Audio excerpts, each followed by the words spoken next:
I'm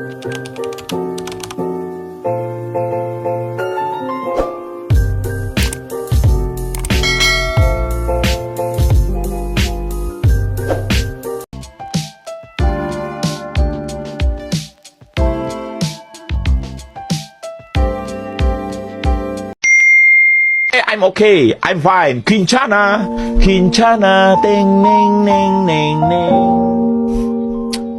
Ku menahan rasa sakit, rasa sakit. Few moments later. Assalamualaikum warahmatullahi wabarakatuh. Perkenalkan, nama saya Vera Yulia Pratiwi dengan NIM 22030531, Program Studi Manajemen Dakwah, Fakultas Dakwah dan Ilmu Komunikasi, Universitas Islam Negeri Mataram. Pada kesempatan kali ini saya akan membahas bagaimana konsep dari Pusat Studi Dakwah. Teman-teman tahu nggak apa itu Pusat Studi Dakwah? Tentunya di lingkungan kalian banyak terdapat masjid-masjid, lembaga-lembaga pendidikan, kemudian ada pondok pesantren, tempat pengajian, dan lain sebagainya. Itu semua merupakan contoh-contoh dari pusat studi dakwah. Oleh karena itu, mari simak sedikit penjelasan dari saya mengenai pusat studi dakwah. Apa itu pusat studi dakwah? Apa pengertiannya? Apa saja fungsinya? Dan bagaimana peran dari pusat studi dakwah? Selamat menonton! Baiklah, yang pertama saya akan membahas pengertian dari pusat studi dakwah. Pusat studi dakwah merupakan suatu lembaga yang secara khusus dibangun dalam rangka untuk mendalami, mengembangkan, bahkan untuk menyebarkan ilmu pengetahuan mengenai dakwah Islam. Dalam ruang lingkup pengembangan dakwah Islam, pusat studi dakwah di sini memiliki peran yang sentral. Pusat studi dakwah berperan penting dalam memberikan fasilitas pada pengembangan dan penerapan strategi dakwah yang sesuai dengan konteks lokal. Dengan adanya pusat studi dakwah ini dapat menjadi daya dorong untuk meningkatkan inovasi serta kreativitas dalam memperluas Islam dengan mempertimbangkan keunikan budaya dan tradisi masyarakat. Beberapa ahli memiliki persepsi tentang pusat studi dakwah. Pusat studi dakwah berfungsi sebagai pusat kajian dan penelitian terhadap berbagai aspek dakwah, mulai dari sejarah dakwah, pemikiran para ulama, metode dakwah kontemporer, hingga tantangan dakwah di era modern. Selanjutnya, lembaga ini menjadi tempat lahirnya ide-ide baru dan pemikiran-pemikiran inovatif dalam bidang dakwah. Para peneliti dan akademisi di dalamnya dapat mengembangkan teori dan model dakwah yang relevan dengan konteks zaman. Pusat studi dakwah pula dapat menjadi jembatan antara akademik dan masyarakat. Pusat studi dakwah dapat menjembatani kesenjangan antara teori dan praktik dakwah, serta memfasilitasi dialog antara para ahli dan masyarakat umum. Selanjutnya, pusat studi dakwah diharapkan dapat menjadi agen perubahan sosial yang positif. Melalui berbagai program dan kegiatannya, lembaga ini dapat berkontribusi dalam membangun masyarakat yang lebih baik, adil, dan sejahtera. Kemudian, apa saja sih yang termasuk ke dalam pusat studi dakwah? Beberapa contoh yang termasuk ke dalam pusat studi dakwah seperti masjid, pondok pesantren, lembaga-lembaga keislaman, komunitas-komunitas Islam, dan lain sebagainya. Salah satu bentuk fisik yang telah dibangun oleh Rasulullah SAW pada periode hijrah dari Mekah ke Madinah, yakni beliau membangun sebuah masjid yang bernama Masjid Quba. Dalam pengaktualisasi pendidikan Islam, masjid berperan sebagai lokasi dakwah yang sangat strategis. Sebagai tempat dakwah, masjid dapat berfungsi sebagai tempat akidah umat, pusat adanya informasi, serta pengembangan ilmu pengetahuan dan teknologi, sekaligus sebagai pusat gerakan dakwah bilhal, seperti pengajian, majelis taklim, penyelenggaraan pendidikan, dan lain sebagainya. Seperti yang kita ketahui bersama, pada saat ini umat Islam terus mengupayakan adanya pembangunan masjid. Banyak bermunculan masjid-masjid di berbagai tempat, di samping perbaikan atau renovasi atas masjid-masjid sebelumnya. Ketika bangunan fisik dari masjid tersebut telah berdiri, maka selanjutnya volume kegiatan yang berlangsung di dalamnya juga sangat beragam. Ada yang dapat mengintensifkan kegiatannya seharian penuh dengan menyelenggarakan tingkat pendidikan rendah hingga pada tingkat pendidikan tinggi. Salah satu firman Allah yang berkaitan dengan dakwah yakni terdapat dalam Quran surat An-Nahl ayat 125. Bismillahirrahmanirrahim. Ud'u ila sabili rabbika bil hikmati wal mau'izatil hasanah wajadilhum billati hiya ahsan. Artinya, serulah manusia kepada jalan Tuhanmu dengan hikmah dan pelajaran yang baik dan bantahlah mereka dengan cara yang baik. Ayat di atas dapat dijadikan sebagai acuan tentang metode dalam berdakwah. Rasulullah Shallallahu Alaihi Wasallam pula melakukan dakwah beliau sesuai dengan Quran surat An-Nahl ayat 125 tadi, di mana beliau memulai dengan al-hikmah atau dengan tingkah laku. Beberapa ulama menafsirkan kata al-hikmah sebagai sunnatun Nabi Shallallahu Alaihi Wasallam. Jadi al-hikmah yang dimaksud di sini ialah cara atau tingkah laku. Dakwah pada masa kini harus mencakup dakwah bil hikmati hasanah. Meskipun tidak perlu menerapkan keterampilan yang terlalu teknis, ceramah-ceramah agama idealnya adalah ceramah yang bertemakan kebutuhan nyata masyarakat sehingga pesan dakwah akan sampai kepada mad'u secara efektif. Konsep dakwah idealnya dakwah tidak menyempitkan cakrawala umat dalam emosi keagamaan dan keterpencilan sosial. Untuk mewujudkan dakwah, pesan-pesan dakwah hendaknya mampu ditransformasikan dari retorika ke retorika.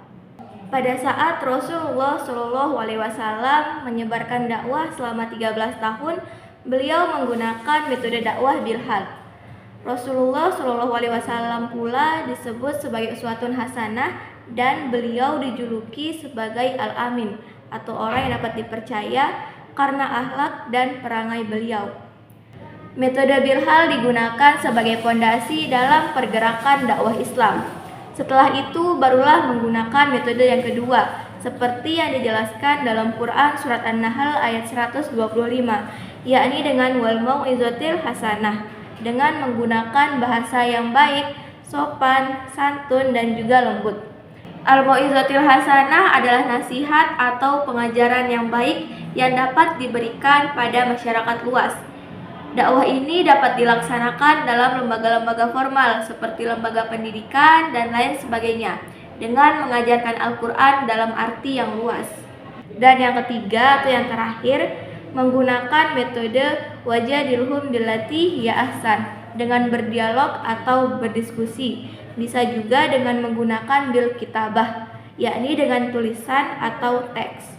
Metode al-mujadalah merupakan cara terakhir yang digunakan untuk berdakwah dengan orang-orang yang memiliki daya intelektualitas atau cara berpikir yang maju, seperti yang digunakan untuk berdakwah dengan ahli kitab.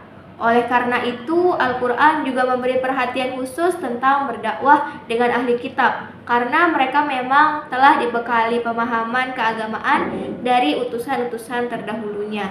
Fungsi daripada pusat studi dakwah mengacu dari 3 metode yang terdapat dalam Quran surat An-Nahl ayat 125, yaitu merangkum agar dapat dipergunakan kelak oleh individu-individu lainnya. Fungsi lain dari pusat studi dakwah yakni dapat digunakan untuk mengakomodir, menghantar, bahkan memfilter berita-berita hoaks yang biasanya kita dengar dalam masyarakat. Allah Subhanahu wa taala berfirman dalam Quran surat Al-Hujurat ayat 6. Bismillahirrahmanirrahim. Ya ayyuhallazina amanu in ja'akum fasikum binaba'in fatabayyanu an tusibu qauman bijahalatin fatusbihu ala ma fa'altum nadimin. Artinya, hai orang-orang yang beriman, jika orang yang berbuat jahat datang kepadamu suatu berita, maka periksalah dengan teliti, agar kamu tidak menzolimi suatu kaum tanpa kamu ketahui, dan kamu menyesali apa yang telah kamu lakukan. Ayat tersebut memerintahkan kita untuk tidak langsung percaya terhadap suatu berita. Maka kita harus memeriksa terlebih dahulu kebenaran atau keabsahan dari berita tersebut.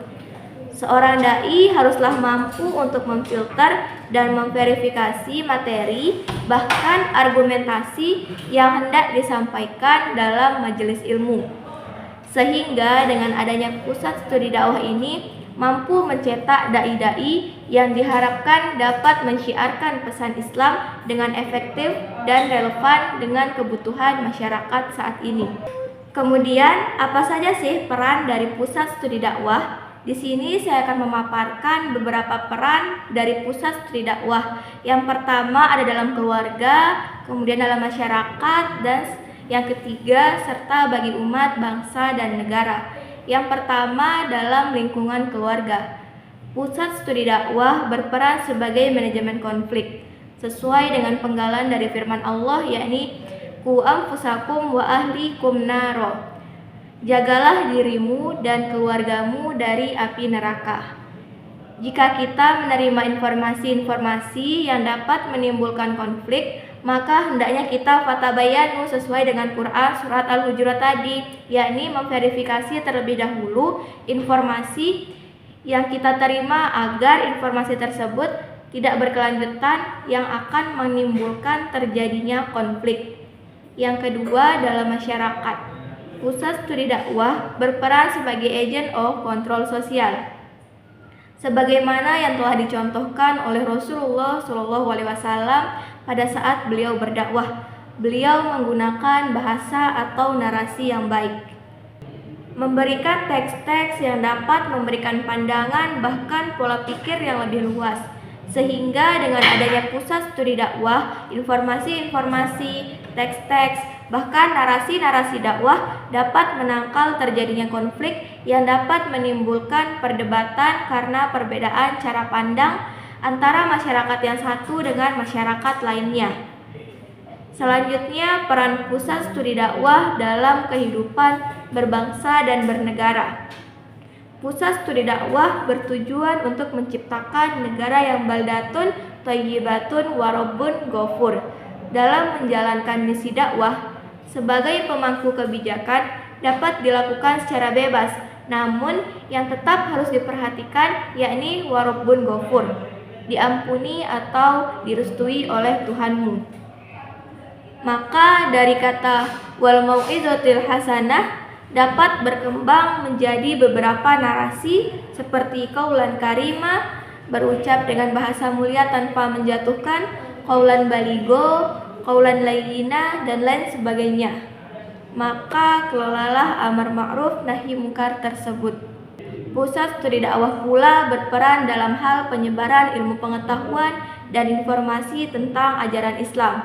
Dapat dilakukan melalui berbagai media, seminar, dan lain sebagainya yang diadakan untuk masyarakat umum. Dengan cara ini, pusat studi dakwah dapat membantu meningkatkan kesadaran dan pemahaman masyarakat tentang nilai-nilai keislaman.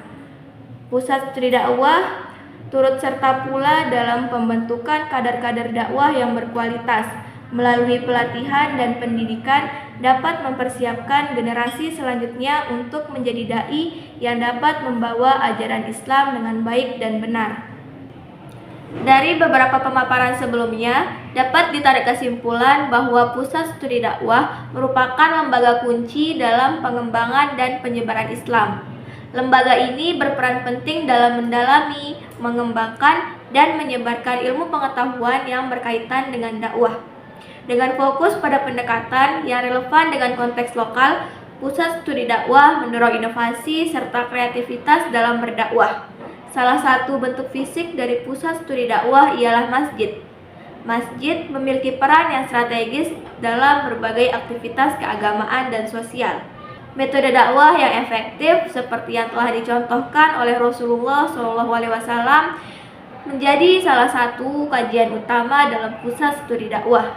Dan juga lembaga ini berfungsi sebagai penyaring informasi, menjaga akidah umat, dan berkontribusi dalam membangun masyarakat yang damai dan sejahtera. Sekian yang dapat saya sampaikan tentang materi dari konsep pusat studi dakwah. Semoga apa yang saya sampaikan dapat bermanfaat bagi kalian semua. Kurang dan lebihnya saya mohon maaf. Wallahu a'lam bishawab. Wassalamualaikum warahmatullahi wabarakatuh.